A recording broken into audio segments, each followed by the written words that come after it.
Hello, this is your Good Neighbors Weekly News brought to you by World Grace Project. This week, we look at immigration policy changes, Iowa politics, rising costs, military tensions with Iran, and debates over voting rights and government spending. We also have updates that may affect immigrant families, workers, students, and people waiting on immigration cases. A growing number of immigrants are giving up their immigration cases and agreeing to leave the United States voluntarily. New reporting says immigration judges issued more than 80,000 voluntary departure orders between January 2025 and March 2026. Many of those decisions happened while people were being held in detention centers. Advocates say some immigrants may feel pressured to leave because of long detention periods, limited legal help, and fear that they may lose their cases anyway. For families, this can mean separation, loss of work, and fewer chances to return legally later. The Trump administration continues to support large scale immigration enforcement. At a border security event in Arizona, White House advisor Tom Homan promised expanded deportation efforts and more ICE agents across the country. Immigrant communities are watching closely as enforcement activity may increase in workplaces, neighborhoods, and detention systems. The Department of Homeland Security also announced new asylum fee rules connected to H.R. 1 immigration changes. Some asylum applicants may now face annual fees or penalties tied to work permits and case processing. Immigration advocates recommend that people with active cases carefully monitor mail notices, keep copies of all documents, and stay updated on filing requirements. Another update affects Form Y-102, which is used to replace or request an I-94 travel record. Starting May 29th, USCIS says forms submitted without the correct fee will be rejected, which could delay immigration benefits or travel records. The State Department is also reviewing more than 50 Mexican consulates across the United States. No closures have been announced, but advocates encourage families to renew passports and identification documents early in case services change later. There was also positive news this week for some foreign doctors. Reports say immigration processing holds for foreign physicians may be lifted in some cases, which could help hospitals and clinics in underserved communities. Senate Republicans also released a budget proposal that includes $72 billion for ICE and Customs and border protection through 2029.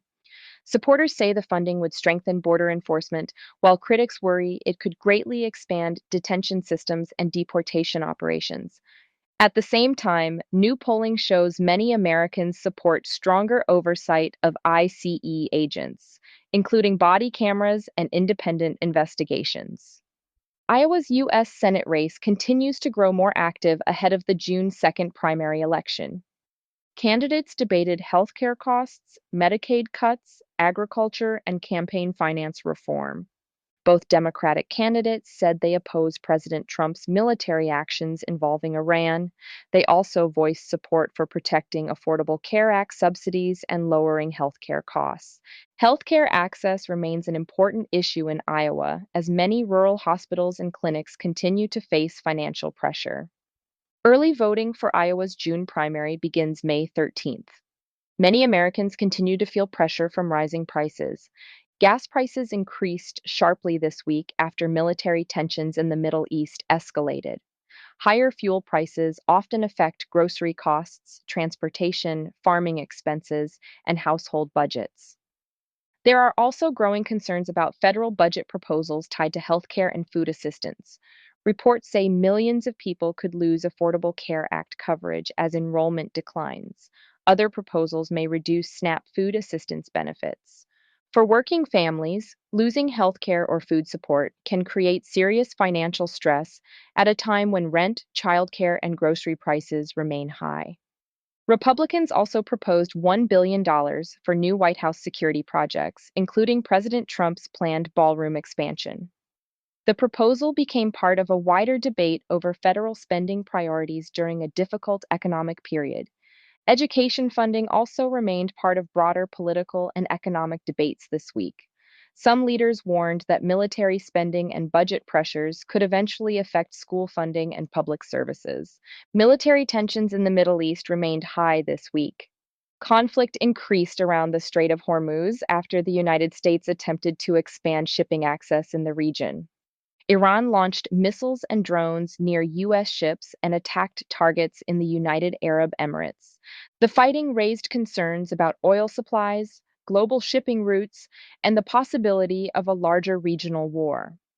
Some lawmakers also questioned whether the Trump administration properly followed the War Powers Act, which limits how long presidents can continue military action without congressional approval. Political tension around voting rights and redistricting continued this week. New court decisions and redistricting disputes in several states may affect future congressional elections. Some analysts believe new district maps could help Republicans maintain control of Congress even if national public opinion shifts. These debates may affect representation for urban communities, Black voters, immigrant communities, and younger voters. Meanwhile, new polls show many Americans remain concerned about the economy and political instability. Immigrant families are also continuing to monitor possible changes involving Mexican consulates, asylum fees, and deportation policies. That is all for your Good Neighbors Weekly News through May 8th. Take care of yourselves and each other and have a great week.